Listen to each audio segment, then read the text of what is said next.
Sometimes in life, we all can get a little off course from time to time, right?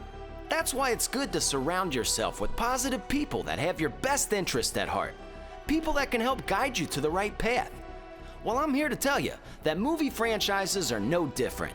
Sometimes, especially within this horror genre we adore so much, franchises can make bold choices when they let the creative team change hands on each installment.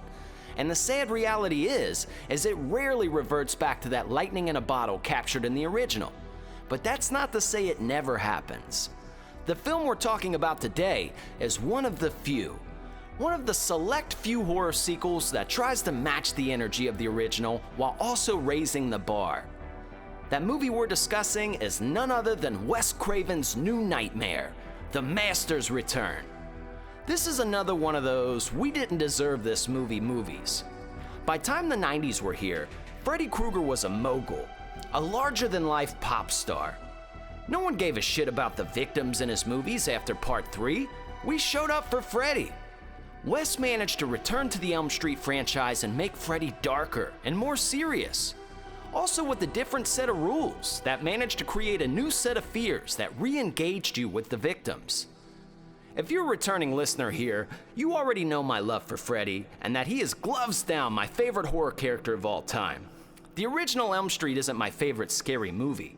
It's my favorite movie of all time. And if I've said it once, I've said it a million times. Craven is God. It's not a debate.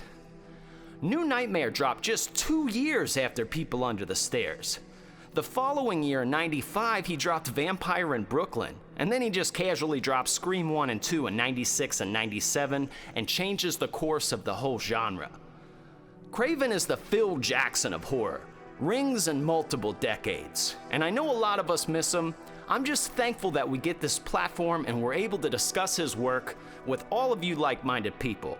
His work has touched many of us in ways that human connection never has. So when I say it's our honor, I mean it's our fucking honor to be able to finally discuss this one. Boys and girls, can you smell the spooky season in the air? Yes, yes, yes. Without any further introduction, here is our take on Wes Craven's New Nightmare.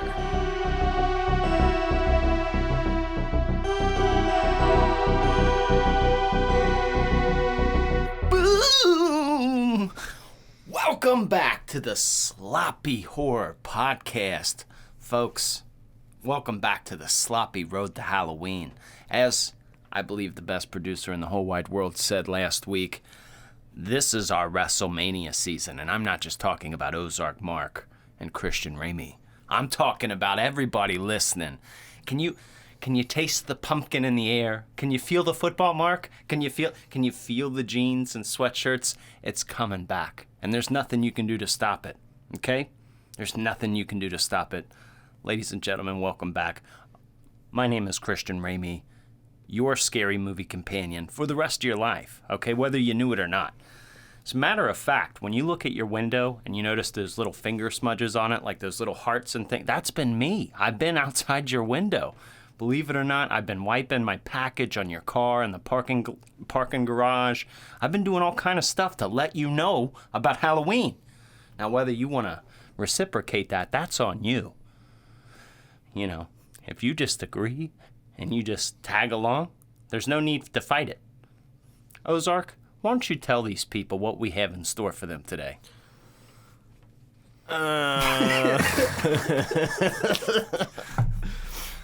That's right. Yeah. Wasn't prepared for that. I usually don't do that. That's right, but it is the sloppy road to Halloween. Where does this road go? It doesn't go to Halloween. No sirree Bob. It goes right up your fucking ass, because that's what we do here at the Sloppy Horror Podcast. We give you high-quality entertainment. The only podcast in the world that goes straight to the fucking cornhole with entertainment. And that's the fastest way for you to enjoy it. That's true. I heard the kids butt chug stuff these days. I haven't tried it. Did you say butt chug? Butt chug. Yeah. They chug stuff up their butts. And apparently, I guess, Ew. the tissue in there, it just absorbs it faster. Yeah, no, you're going to be careful, though. It'll dissolve. Then you'll have no more butt tissue. Well, with all the sloppy content, they're going to be raw. Oh, yeah. Well, we raw dog all day, dog. Mm-hmm. Yeah. But what we have in store for you today, be prepared, okay? Because this is a Kruger movie, The Krug. All right, that's Christian Ramey's, butt buddy, and he's going to be talking a lot, so I hope you like his voice. But we are talking about Wes Craven's A New Nightmare, 1994. Wes Craven's New Nightmare. Yeah. I do like the country. If you guys are new to the show, because I imagine some of you guys will be working your way into the show for the first time, tell me, every time you say a movie, your mouth wants to say it a kind of way. Your brain wants to come up with it a kind of way. And honestly, it's I really think that's just us, but... Well, I'm telling you, it's kind of a curse, because if you start to do it on your own, there's certain movies. Okay, I'm going to give... how about the fine movie, The Craft? The Craft. That's how you just got to say it, bro. Mm-hmm. Have you heard of the movie The Sixth Sense? The Sixth Sense. It's hard to say movies different after you hear them a kind of way. And, I like your Wes Craven's New Nightmare. Yeah. That's kind of like... Kind of fits in with the whole, Yeah. thing of whatever it is happening. That's just what popped into my mind. I can't think of it any other way. Sounds like a Western in that sense. The Night of the Demons? Yeah, well, Night of the Demons. The People Under the Stairs. That's one of my favorites. That's probably my favorite. Yeah, there's a lot of good ones. Mm-hmm. I feel like we've had some funny ones that I'm forgetting, but I'm sure the folks will fill us in. Yeah, but once it pops right in front of your face, then it's just going to, that little box that's hidden away in your mind is going to just breach out. And then if you fall victim to it like us, people are going to start looking at you weird. Mm-hmm. So I hope you found somebody to, play with your fun parts and can deal with that, or else you're going to have a hard time finding somebody to do that for you. Well, I tell you, I think another reason it is, Mark, we've hit the tip of the iceberg with horror. Just the tip of the iceberg, and we're over 100 episodes. That's over 100 movies. Like, it kind of is weird. Anybody that does a horror podcast or any kind of movie coverage, I'm sure, is the same way. Like, when you start to look at your list of material, you're like, we've watched a lot of fucking movies. So, and that's just the tip of the iceberg, which is crazy about it. But we want to make sure we cover the most iconic ones. And as you said, if you're referring to me as butt buddy, I'm okay with that. I'm okay with that. You got the hots for him. Well, here's the thing, Ozark Mark. Here's the thing. I think we all look up to certain, men, women, whoever, and not like who Freddy Krueger was in like his real life, but Freddy Krueger in the sense of, I was a young, timid young man. All right, I was young. Like when I was little, I played sports and stuff, but I hadn't found my voice. I was inward. I felt socially awkward. I always felt like an outcast. That's just who I was. Well, I look to a dude like Freddy, who clearly was an outcast. He always had something to say. He was always good with his words. He would never let you get the last word. And even when he died, he'd go out and, valiantly, or he'd go out funny. And I just appreciated his energy. And for me, it was the silver tongue. I like that he talked. I always thought that's what separated Freddy from everybody else. As you could see from the wall behind me, I love a whole variety of fictional killers, from masked silent killers to witches to... It doesn't bother me. I like them all. But I will say, if I was rating why Freddy was so cool to me, it was because he talked. He's the guy that's gonna Ozark Mark, you don't like this? Well, guess what? I'm gonna do this in your dream, and that's his mindset, to psychologically torture you. And I just don't understand, man. You go to sleep reading a Playboy in your waterbed, he's gonna put a model in your waterbed, and then she's gonna pop out and kill you. And he's gonna say, "How's this for a wet dream?" And then he's gonna laugh at you. Like that's kind of like a dick move, but that's so funny and it's so bold. That's why I've always loved him. Oh, yeah, and I think there's only two people that you can think of when you hear the word bitch. Okay? It's either Freddy Krueger saying bitch, or Jesse from Breaking Bad saying bitch. It's one of the two. I didn't put that together, how many people, but I would agree. Or, too short. Bitch! Why they gotta say it like short? But I think for me, For me personally, I just feel. Should we be one of those shows? I don't mean to get too deep. Obviously, Freddy was my favorite franchise growing up. Don't go too deep; it'll hurt. Yeah, well, that's true. That's true, and sometimes you lose pieces of it in there. You got to figure it out. Now, all I'm trying to tell you is a young man who didn't have, we'll say, many friends. I had a lot of acquaintances, but not many friends. That's why this movie's so perfect, this Wes Craven's New Nightmare. Young Dylan in this movie freaking out, screaming, and going. That's how I was, okay? I remember being in the classroom freaking out, biting kids, and I didn't have any friends really till you started hanging out with me. And that's how life went. So, I related with these kind of movies, all right? Sometimes you just bit kids in class, and sometimes you freaked out. We all had our weird stuff, all right? We were in that little... it wasn't in the school. It was like that little trailer they called the colonies, like behind them. That's where we hung out, all right? And it's not a big deal. But you protected me back then. It's not a big deal. It's not a big deal. So I relate. Code Blue. Raimi kids biting kids again. I'll get him. You were the only one that can make it work. But in all seriousness, I did hang out by myself a lot and watch a lot of horror movies, obviously. But the Nightmare franchise, it's so cohesive. Now, I like that the Halloween franchise lovers get so upset and they fight over the continuity and, like, which part of the franchise is better. Like, whereas me as an outsider, I just love all of them, really. I don't really like the last three, but even a third one without Michael Myers, it's like... Still a good movie. Like, even it's not, there's no Michael Myers in it, but I like it. That place was a zoo. yeah. Tom Atkins always crushed it, top tier level. So, but with Elm Street, you had Robert throughout the whole thing. Now, I know people separate. Some people are okay with a newer film. Like, they don't, not necessarily remake. I know a lot of people hate that, but I'm saying some people want to see a new Freddy. I don't necessarily, but I will say the irony of this episode. So did you notice that a new fan film just came out, Ozark Mark? It's called Dylan's New Nightmare. Did you see that? No.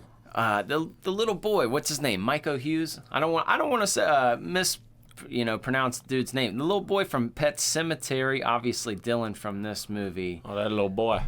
Yeah. Yeah, you know him. Well, yeah. He's in it. He's grown up now, and he's the little boy all grown up. And, his mom... Solid pick. Okay. His mom... I like where it's going so far. Heather Langenkamp. She's not in the movie, but, like, she's mentioned in the movie, and she's, like, in a psychiatric hospital.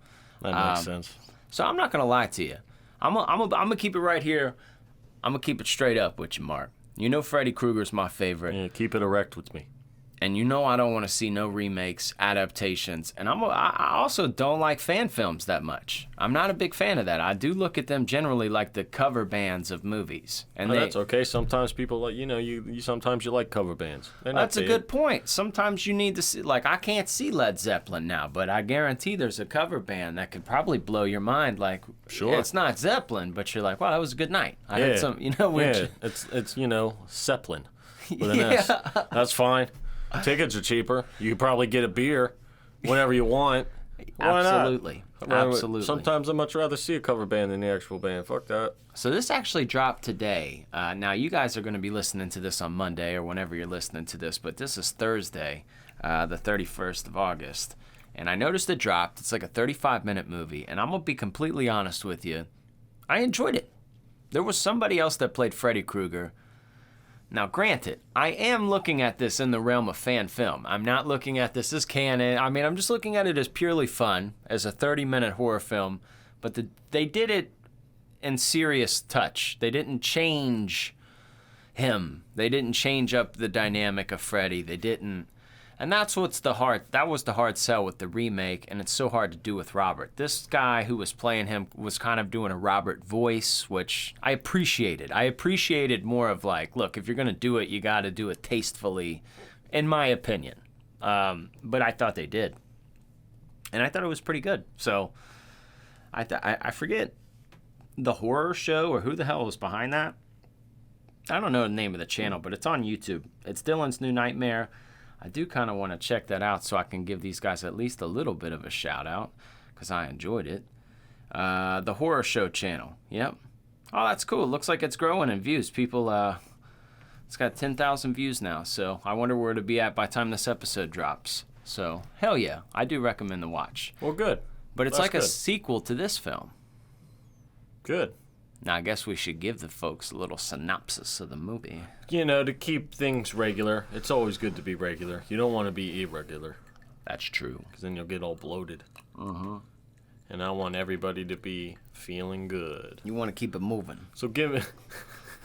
you want to keep things flowing. I So, like to move it, move it.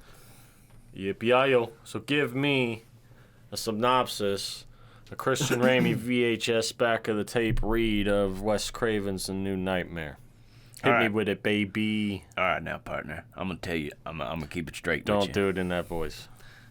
All right, that's the Texas oil salesman. What if I was like one of like the All right, now. the sweet, gentle Southern? All right, now, I'll tell you what. Every time we'd go to the movie theater, I went to see Wes Craven's New Nightmare, and it was jam-packed. It was, I'll tell you right now, it's damn full of people, jam-packed. Saturday night, we was all there.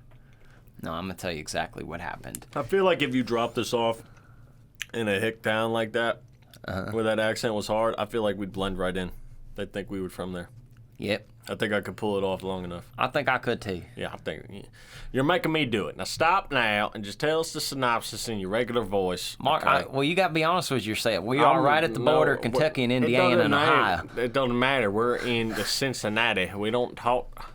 I reckon we don't talk We so much. pronounce our things. We don't talk in the back of our throats. Now, it's a lot of fun to do. I could do this all day.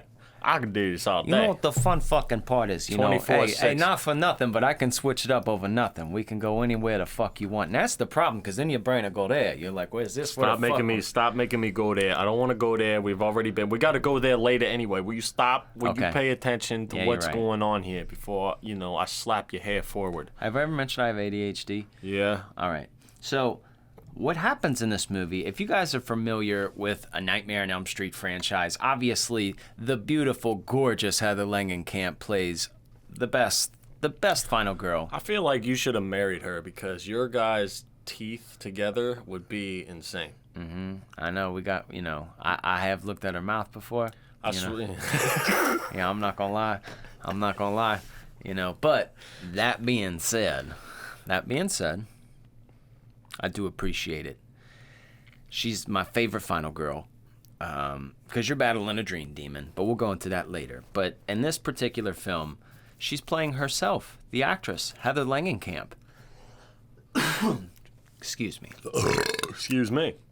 You're excused. Thank you. Now, she is playing herself, and everyone in this film's playing themselves. Wes Craven's in it, Robert Englund, Bob Shea, like all the people that were behind the Nightmare on Elm Street movies. So what's happening is Heather has a stalker, okay, and somebody that keeps calling her in the Freddy voice, like doing the 1-2, Freddy's coming for you, fucking with her, messing around with her, enough to the point where it's interrupting her day-to-day. Not to mention, there's a shitload of earthquakes going on. So her mental health is just trashed. It's shit. Not to mention her son, Dylan. He's about 5 years old. He's also not doing so hot. He's freaking out. He's biting kids. He's not biting kids, but he's just freaking out. He's going sleepwalking, trancing out. And the kid crushes it. Michael Hughes at that age, he crushes it, but it's also very hysterical when he freaks out. Something about a kid like freaking out on demon mode is just funny to me, because my kids have done it too. You're just like, oh my God. I know, because they're not threatening, so it's funny. Yeah, he's terrified. He's freaking out. And you're like, oh my God. So this kid's freaking out. He's also having Freddy dreams. And then what starts happening is Heather starts having nightmares. And things start happening. And she's starting to get... She's like, I know it's crazy to think, but she almost feels like Freddy is real. That's how she feels. Well, then her husband ends up dying. When he falls asleep driving, he has claw marks down his chest.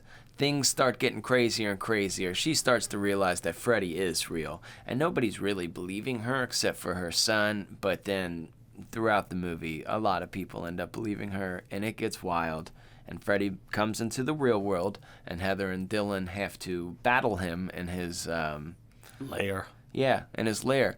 And if I could also, if I could mention this, I feel so. There was a time frame that now people don't understand this time frame, but obviously, we'll look at the 80s here, or we'll say 78, like you're kind of really kicking off, or even like right around Black Christmas time, slashers start booming, and really to about 83, 84 is their peak.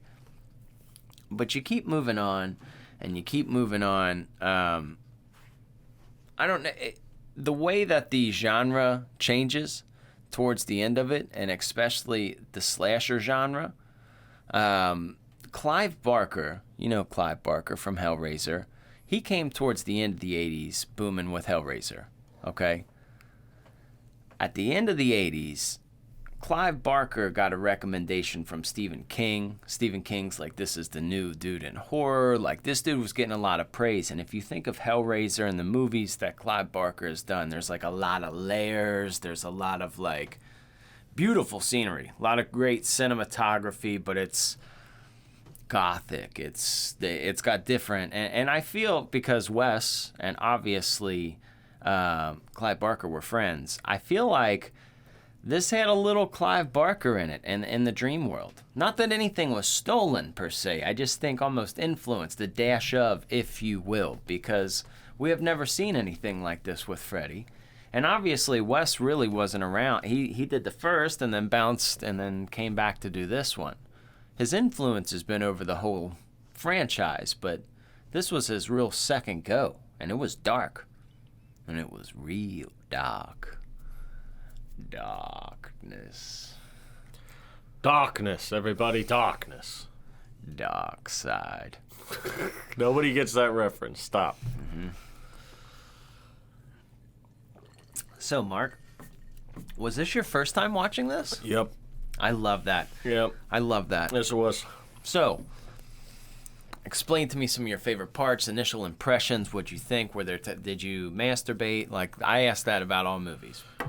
I did not masturbate. Okay, well, sometimes the urge, it compels us all. I had the window open. I didn't want the neighbors to hear me because I go hard. Now, this is probably, I'd say out of the Freddy movies I watched, I really like this one a lot. Probably the most. I just like the story of how they have. I always love it when they make a movie about movies. And they put the movie in the movie, per se. So you got the original Nightmare on Elm Street, clips of it through the TV. You got all the actors in it. Robert Englund talking about playing Freddy Krueger. Like, it's real. The transition to the real world factor about the movie is what I liked the most about it. The new Freddy glove in there was pretty sick too. It's cool seeing the making of it. The kills in this weren't like the other nightmares, but it's real world, so you gotta get away from that. But I did like it a lot. I love the original cast members being in it too, so it's comforting in that. John Saxon, yeah, R.I.P., he was in it, man. He's he's such a comforting guy. There was one part that stuck out to me, like they always do. It's parts that, they're either funny or they don't make sense. Now, this part, to me, did not make any sense. So, it's in the beginning of the movie. Nancy, or Heather Camp, whichever one you want to call her. It was after, like, the first earthquake or whatever happened. So, she's in there with the babysitter. She's talking, and she started getting the phone calls from the ringing. The strange phone calls. She keeps hanging it up. So then she picks up the phone again, and it's a limo driver. So there's a limo out in the front driveway. So the limo guy is on the phone. He says, better hurry up. We're going to be late. She sets the phone down, walks to the front door, yells out to the man, it's going to be, just give me a second, or whatever she yelled. Okay? And then she walks back and then hangs up the phone.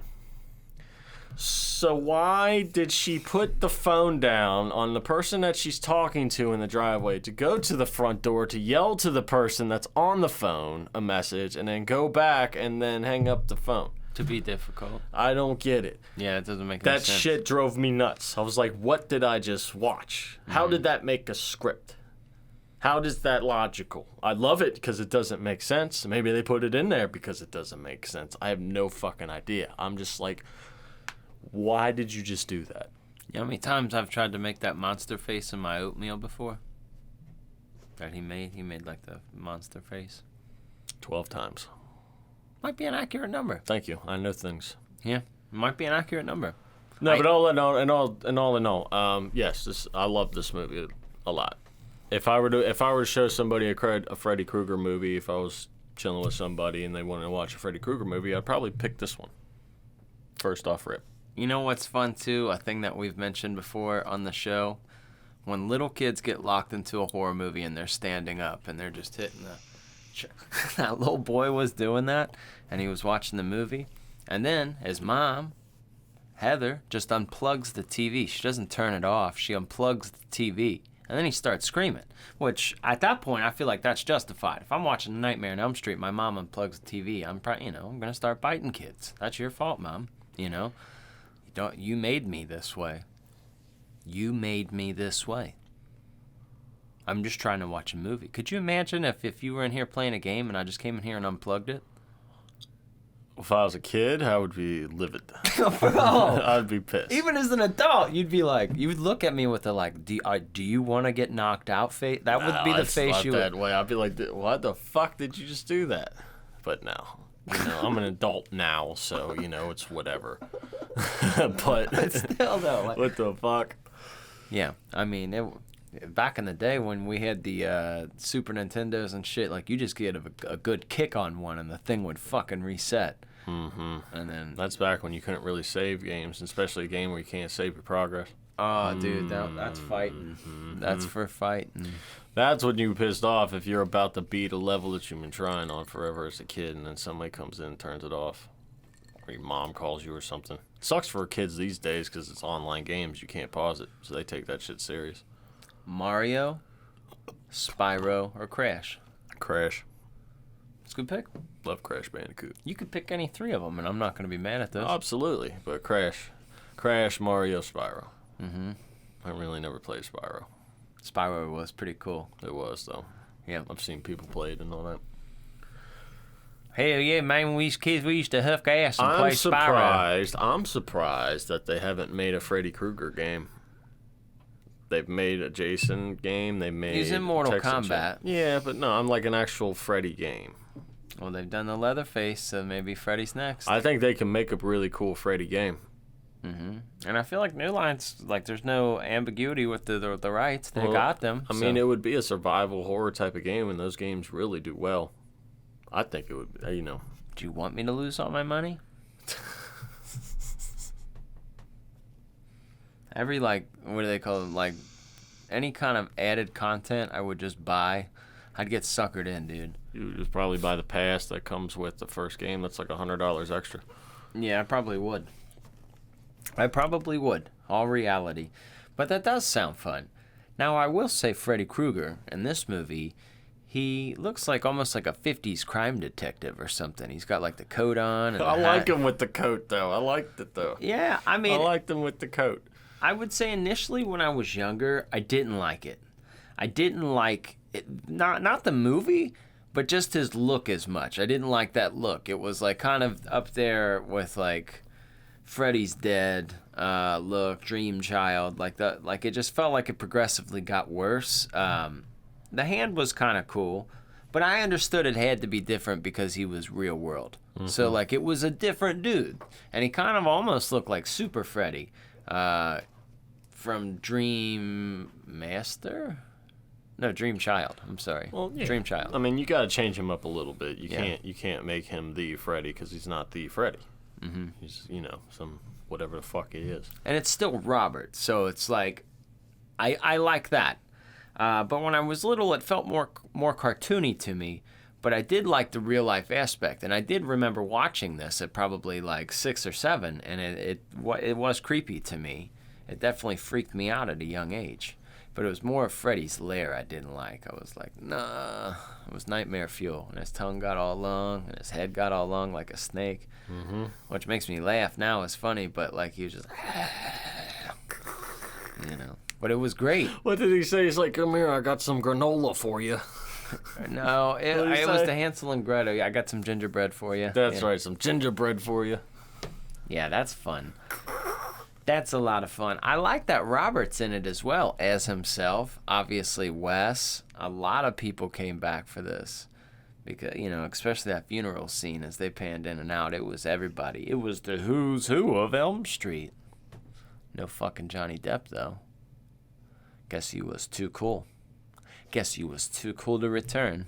Yeah, he probably is, actually. Yeah, that's a good point. I mean, you know. Yeah, if there was anybody that would be too cool. Who's cooler than Johnny Depp? I mean, he does wear a lot of accessories. I feel like in order to wear that many accessories, you have to be semi-cool. Yeah. He's banged a lot of chicks. That's kind of cool. Well, of course he has. It's fucking Johnny Depp, dude. Mm-hmm. Okay. Sometimes, yeah. I'm not surprised if he's banged my mom. Yeah. I don't know, but probably. He could. Yeah, he could. Mm-hmm. Now, this is the 7th film within the Elm Street franchise. Granted, changed in a different name, but I don't care. It's still a part of it, and it's done by Wes Craven, so even more so, it's a part of it. But I think what he was trying to do was steer Freddy back in the right direction, because towards the end of the franchise, which I didn't hate it, because I was born in the late 80s, raised in the 90s, so like I was used to the fucking cowabunga era. Like I was used to the one-liners. What happened every time Terminator or fucking Rambo killed somebody? They had a one-liner. That's just what we knew. Like that, it wasn't like, it just seems cornball now, but like it wasn't back then. That's just what things were. So growing up, that wasn't bad, but I think enough time had passed where Freddy started to become larger than life, so they tried to get a little more serious, kind of make it more the entity of Freddy, and I dug that. I like the wall drag scene. There's some great callbacks to the movie. Well, honestly, if you had to go any type of new direction, I think this was the best way to go. Yeah. I liked when Robert came out at the talk show, too, as, like, regular Freddy. So, like, he had to do a lot of work for this movie. He's regular Freddy. He was creepy Freddy. He was, like, special effects Freddy. And he's just, like, straight up himself. Painting pictures and shit. Talk about going out with a bang. Bang, bang. Speaking of bang, bang, let's travel to another realm, to another world. Figure out new things about this movie. Or some things you may not know.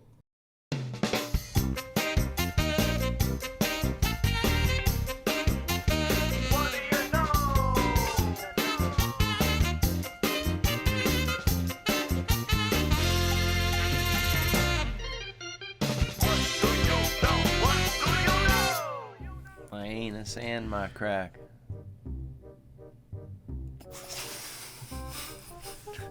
Boom, welcome to the What Do You Know here. This is a segment here where we're here to tell you something that you may or may not know about this movie. Now, if this is your first time here, this is how it's going to go down. We're going to tell you things we know about this movie. You may know what we know, you may not know what we know. But if you know what we know, you're going to have a ween-o-gasm. If you don't know what we know, you're about to find out what we know, and you're going to have a ween-o-gasm too.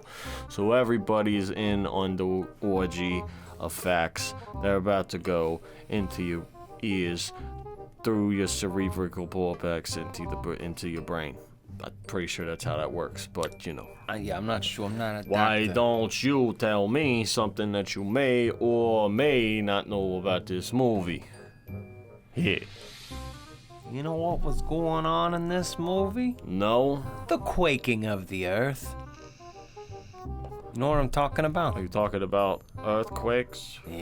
Yeah, not the Quaker oatmeal guy. I'm talking about earthquakes. That's what I'm talking about.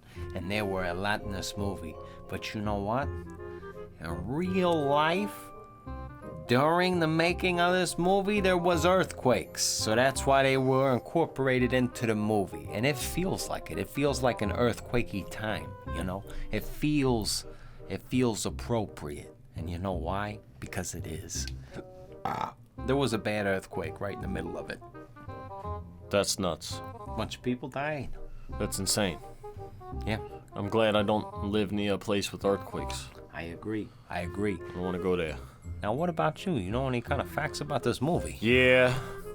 So check this. Heather Langenkamp. Langenkamp. Whatever. Langenkamp. Langthingkamp. That's in camp. Heather actually here had a stalker in real life like she did in the movie. That's where the stalker came from. She had a stalker in real life. It got so bad, actually, that she had to move to Europe for 2 months just to get away from the stalker. Whoa. Did you know that? No, she had to go there? She had to go there. I don't know where she went in Europe. She went across the seas. She went somewhere. She Across went on the other side of the pond. She had to go land for a little bit of time. Hey, we've all been there. You know, what are you gonna do? You gotta get away. You gotta get away from the creeps there. But that was, that's where the stalker came into effect in the movie, because she had one in real life, so that's what it was based off of. So there you go. So we got earthquakes and we got stalkers in real life, and they worked their way into the movie. That's correct. They both feel appropriate. The intensity and the stress feels real.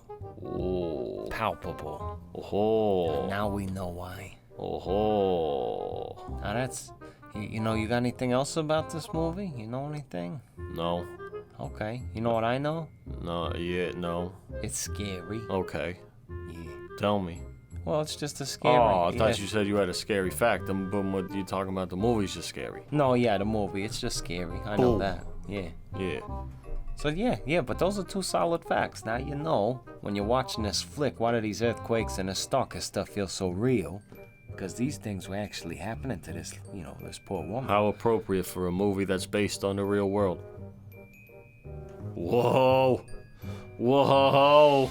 He was making a movie called Stab. He was stabbed. Thank you for that. Now, we gotta go. Okay, goodbye. Mark, you know what's weird and strange to me? When I was a young man, I would watch this movie. And Heather Langenkamp, this was like the last one that she, it was like the last one. So she felt older. She's only 30 in this, okay? We're older than she was in this movie. And not only does that make me feel old, but bro, she is top 10, okay? Like, she's 10. She's 10. Like, she went from my favorite final girl in the first one, and then like she got cuter in the third one, and then like this one. I mean, she's just gorgeous, dude. Like, she is gorgeous. So not only is she gorgeous with her looks, but the acting. Like, that's kind of hard to play yourself and then go like in and out. Like, that's hard in that sense. Like, just to be yourself throughout a movie, maybe not so much to go, but to be yourself and play someone afraid of Freddy. I thought she crushed it. I thought she was the great heroine throughout the movie. And then John Saxon, rest in peace, bro. Her dad, he's just, I don't know. I love everything he's in. Like, he's like the America's dad, or everybody's dad. One of those everybody's dads. When you see that guy, you're like, you know what? That guy can teach you how to fix a lawnmower. Probably. He would yell at you to change your oil. That's exactly what I think of when I see him. What are you doing, Mark? You get a haircut finally? You change your oil? You boys eat? It'd always be questions of like, progress, production. But he's a good dad. I'm gonna miss him. Actually, I do. But I thought that was fun how he was able to come back, but he got wrapped up in the dream and he became dad again. He became, Mr. He was Mr. Thompson again. What was it, a deputy or sheriff? I don't know what the fuck he was, but he was the police officer in the first one. I think he was a deputy. Mm-hmm. Or probably the sheriff. Detective. I don't know. Detective. Oh, okay. You, of all people, should know that. I know. Well, it's just, here's the thing, Mark. I get lost in the sauce. I get lost in the sauce. I get lost in the performance. Every time I watch this, I think everybody does great.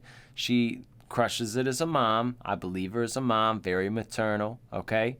That's also a very attractive quality. Number 2, love the babysitter quality. All right, this girl, she is so much fun throughout this whole movie. I want to make sure I get this actress's name right because Tracy Mittendorf. Yeah, she's the one who plays Julie. She is so, she's fun because she doesn't believe in Freddy until the last fucking minute, until he's dragging her up a wall.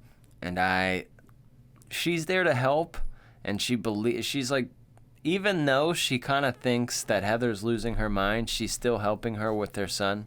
Does that make sense? Yep. That's a good friend. Yeah. That's a good friend. She's punching nurses and shit. Who doesn't need a friend like that in their life? She was the babysitter, right? Yeah. Yeah. She was the babysitter. She was a good egg. Yeah. And that's what got her killed. Unfortunately, though. Unfortunately, you had to sit in there with a crazy kid. Yeah, but, you're in a scary movie and you're a babysitter. It's probably not going to go well. Yeah, it usually doesn't go well for you broads. No, I mean, you could be a boy. If you're a babysitter, it's just not going to pan out. Or a camp counselor. Man, it's definitely not going to pan out if you're a camp counselor. Mm-hmm. You got to go. You just got to stop living. Stop living. Stop breathing. Start dying. You don't need to live anymore, so stop trying. Somebody just runs their car off the road. We just had a serious thing there. Yeah, that was a jam. Yeah, that's a lot of fun. That's a lot of fun right there. Do you have a favorite part of this movie, Christian Ramey? I don't think you told me.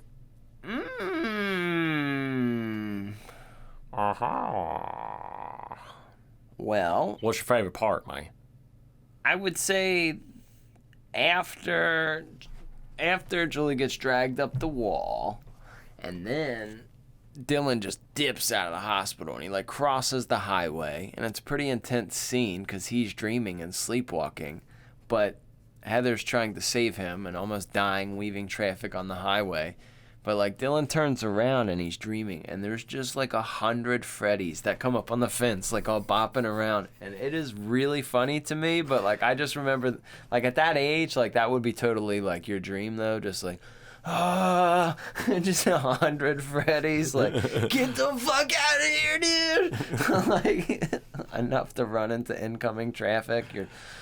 Oh my god! So I really enjoyed that part. That was a fun dream, and then he came out of the clouds, and it was cool. What about you, Mark? You got a favorite part? What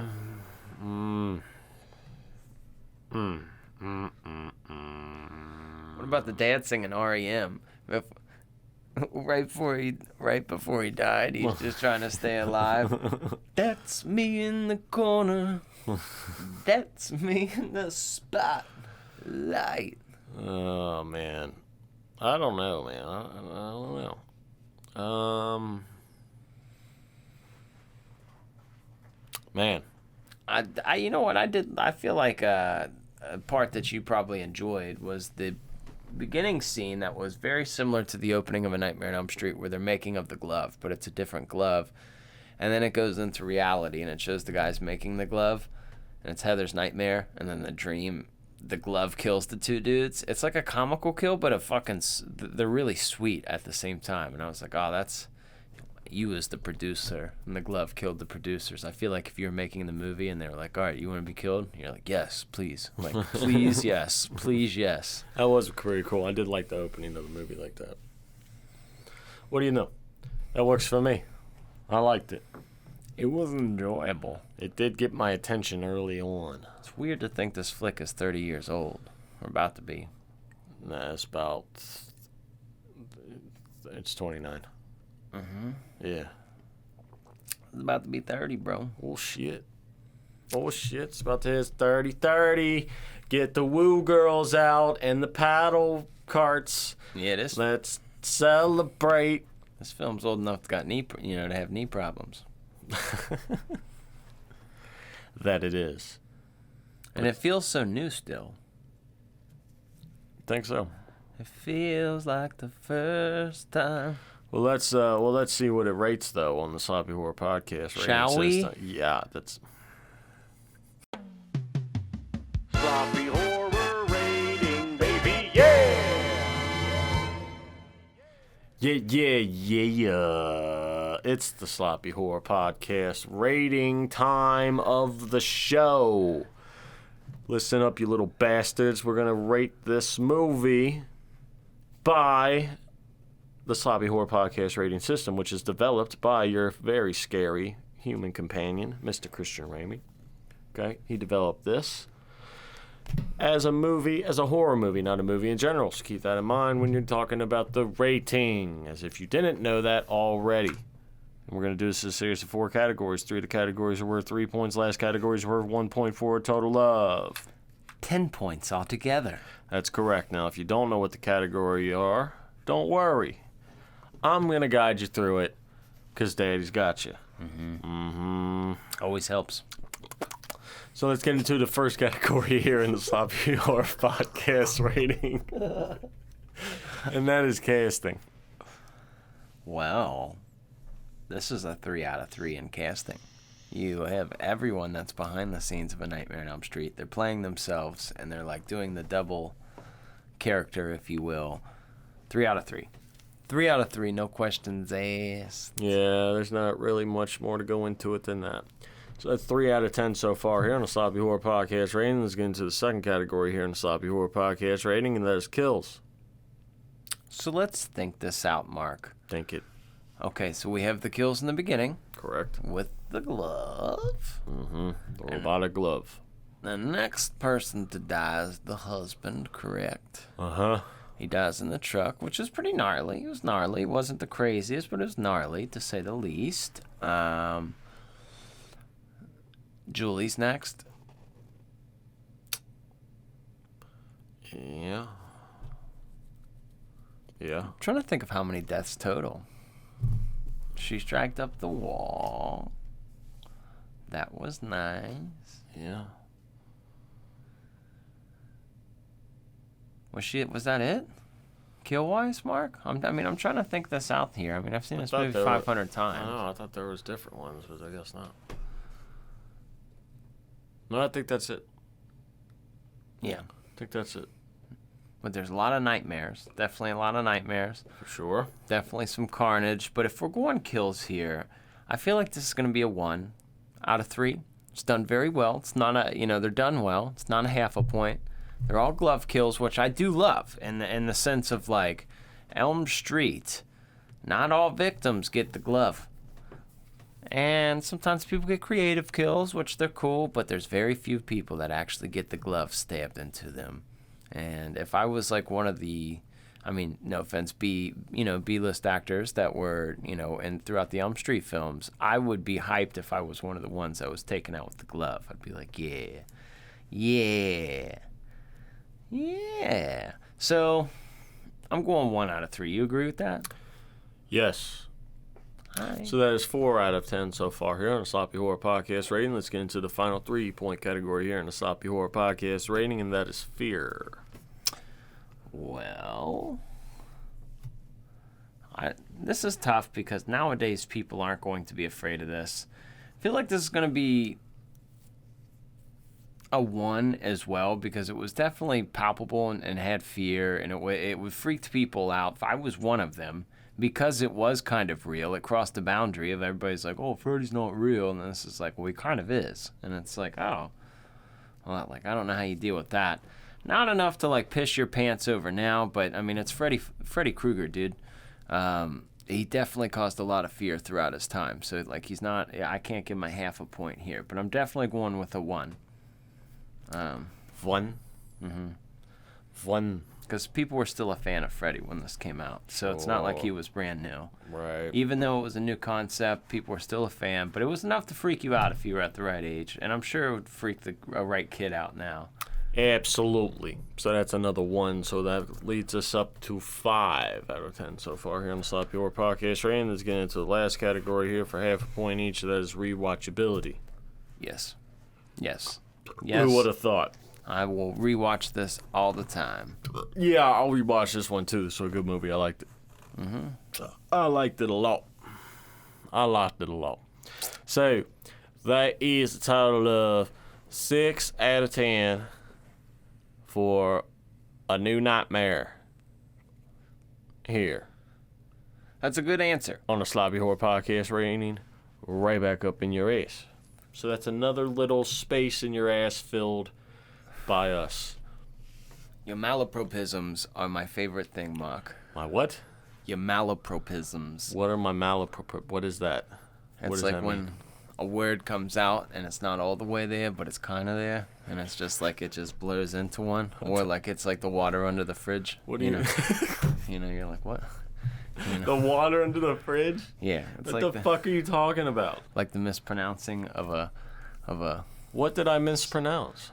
We didn't. Did I miss- Sometimes you'll do like a Cajun man, and you'll like blur them together. Oh, and I okay. like that. No, I like it though. I mean, well, thank you. People know what you're saying. I guess so. I hope Like, so. I feel like that's I why people like this show. hope That's why so. I like it. Thank you. My malapropisms. Yeah. Yeah. Malapropisms. That's why I love The Sopranos so much. Yeah. It's it's a It's water under the fridge. yeah, it's Trailer Park Boys as I'm well. gonna be saying that shit now. So, but what I will tell you guys is Wes Craven's New Nightmare is a 10 out of 10 movie in regards of being a movie.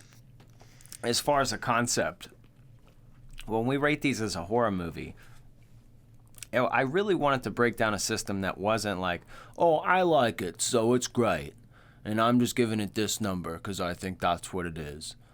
I think that's kind of stupid. So I wanted to go at it with somewhat of a structure to take my personal feelings out of it to try to like, okay, what makes a good horror movie? Okay, well, you need a good cast, even if it's not like Mark Wahlberg and people like that. It could be very low budget acting, but they have to be able to gel on screen, work well.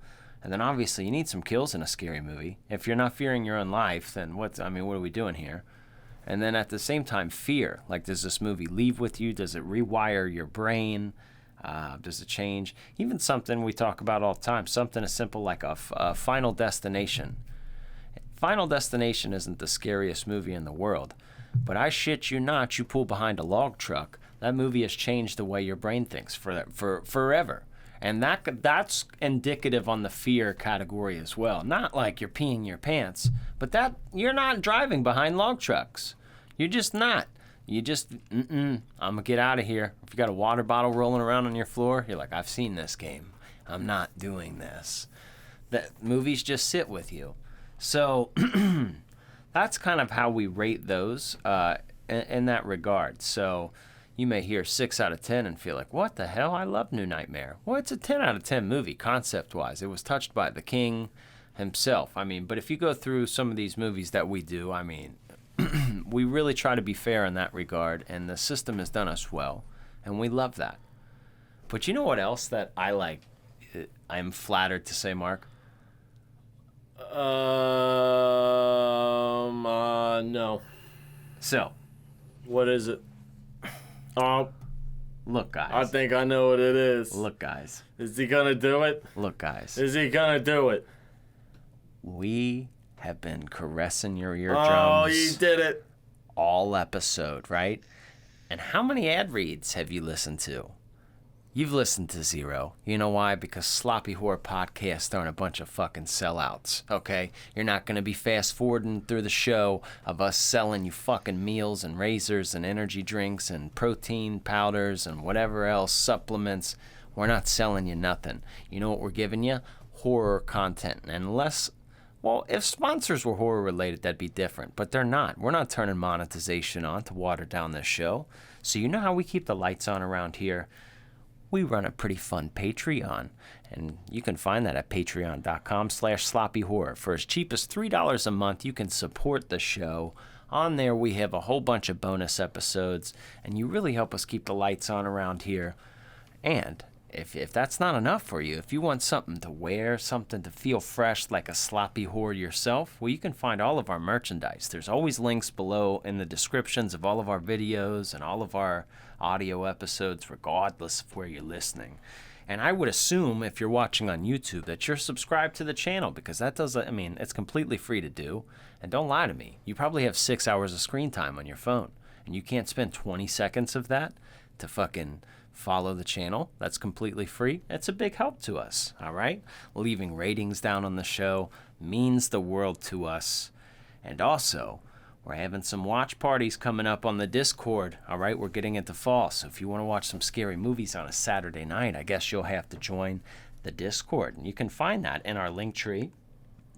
You can find the link for that. So I hope all you boys and girls are ready for Halloween. I mean, The Sixth Sense was last week. This week, Wes Craven's New Nightmare. Do you see the trajectory? Jesus. Do you see it? Do you see how it's going to the moon? Do you see that? Yep. We're not fucking around, It's dude. over there. I can see it now. We're not fucking around, dude. Going up to the big cheese. I just, last year we were so busy during the spooky season, and this year, I mean, we're still busy guys, but we need to pay it forward to the people. They were there for us, and now we're there for them. Freddy Krueger, motherfucking B. Willie, we're doing banger after bangers. Yeah, by the way. It's just a lot of banging going on, you know what I mean? Yeah, dude. And it's been a while since we covered a Freddy movie. What was the last one we did? Part 2? Yeah, I That's think so. The scariest Freddy. That is the scariest Freddy. That is the Freddy I would not want to run into. He was terrifying. Yeah. And he wasn't your friend yet in Part 2. We were still like, all right, I haven't got this guy all figured out. We don't got him all figured out yet. But even though Wes Craven, he turned the page. He made him more serious. I like that. But he's still my friend. I want to see him dispose of people. That's what I came to see. That's what I signed up for. And that's what you got. It is. What about you, Mark? Do you want to see a remake of Elm Street? No. Okay. No, I do not. Well, I'm tired of seeing remakes in general. Stop it. Fucking stop it. Knock it off. Make something different. Here's my if you're gonna put all the effort into making a movie and actually go through with it, then why don't you just make your own idea? Because we're not that horror fans are not that picky. Like, no, you could do the same fucking concept, just make it different. give me a clown, give me somebody in a mask, give me some kind of like, oh, this place is haunted. You go on this lake, you die. Masked killer. Okay, fucking find something. Yep, we don't need much. He could be in a Kroger bag. Don't matter. Make him creepy. All right. This cornfield has ghosts in it. Okay, I'm here. All right, cool. That's it. Let's see where this goes. Is there a hot girl in the lead? Yeah, I'm watching it. Doesn't have to be too much. Is there a slut that takes her clothes off? I'm watching it. Is there some kind of douchebag Chad that gets his head punched off? Is there an old man that knows what's going on? I'm watching it. Is there a creepy guy at a gas station to warn them not to go to where they're going? I'm watching it. I know, it's so silly. It's not hard to fucking do. So if you're going to take the effort to do a remake, just do some. I mean, I know it's a chance, but it's like, it's not really that much of a chance. If you There's a chance. There's a chance. Oh. You, me, Lori, there's a chance we can make it here. That show's still going on. Is it? I think so, yeah. Let it die. Stop milking these cows dry. Let them live. There's a spinoff. So we can actually eat steaks and not this crap. I know. Right? First 3 seasons of Walking Dead, or I'll even give like the first 4 seasons, were pretty fucking gangster of Walking Dead. It was. They were. But then, like everything, if you drag it on for too long, it dies. Okay? Can't be afraid to kill main characters. Nope. And the thing, a term they say in filmmaking and all that is you gotta learn to kill your babies. Yep. It's a horrible saying, but you gotta learn to kill your babies. You gotta learn to let things go. Leave them as it is. My kids are upstairs. Well, Yep. No, now here's the thing. Here is the thing. Next week, you guys aren't ready. You guys aren't ready. I mean, this is what we're talking about, and I hope you guys are following up, watching this movie with us. And Patreon listeners, you guys should be excited because Ozark and I are going to link up within the next couple days, and we're going to lay down some funky, fresh content for you. You know, make an episode for you. I don't know. I mean, some of you guys enjoyed the commentaries. Those are definitely going to keep coming. We'll do regular episodes and then some commentaries from time to time. I want to, give you a schedule with that because to be truthful with you, for the longest time we had a Patreon and there weren't many members, so we would make content, but it was real loose. But, now there's quite a few of you starting to work your way in, which thank you. But we want to give you more of a schedule. I don't know if, every month we'll give you a commentary, commentary in 2 episodes or something. I don't know. We can work that out, but I think that would be a lot of fun. But you guys should help us out, especially what you guys would prefer to see. The power's to you. You can message us through the Patreon.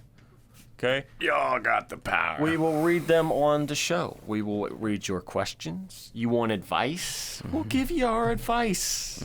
Do you want just your voice to be heard? Is it your birthday? Do you want a happy birthday? I don't know. Put the fucking thing in the messages, all right, and we'll read the shit. Okay? I want you to be involved. You give us generous donations of a minimum of $3 or $2, whatever the fuck it is. All right? I want you to be part of it. You can be part of it. Boo-doo-doo-doo. Yep. Ba-ba-ba-la-la. You could be a part of it. That's true. That's correct. And we couldn't do it without you guys. So those ratings, those subscriptions, everything, they mean the world. And also, maybe just like me, maybe you guys are the scary movie people in your life. Maybe the people that know you, you're the scary movie person. They come to you and they want to know your recommendations because they know you as the scary movie person. You already got, if you've been a long time listener, you got over 100 something in your pocket ready to go. So, if you're one of these people, the best thing that you can do when people are asking for recommendations is recommend them the show if they're podcast listeners, because then they could be a part of the fun. Because word of mouth is what we prefer to do. We don't want to overwater ourselves with paid advertisements and monetized shit. That's just not us, y'all. That's just not who we are. So, word of mouth means the world. Your guys' support means the world. We love you so fucking much. We will be back next week. You guys stay out of trouble. Get you a pumpkin drink of some sorts. Watch your Wes Craven's new Nightmare. Make sure you watch the new Nightmare and come back next week to see what else going to pop up in here. Wes Craven's new Nightmare. Okay, goodbye. See us.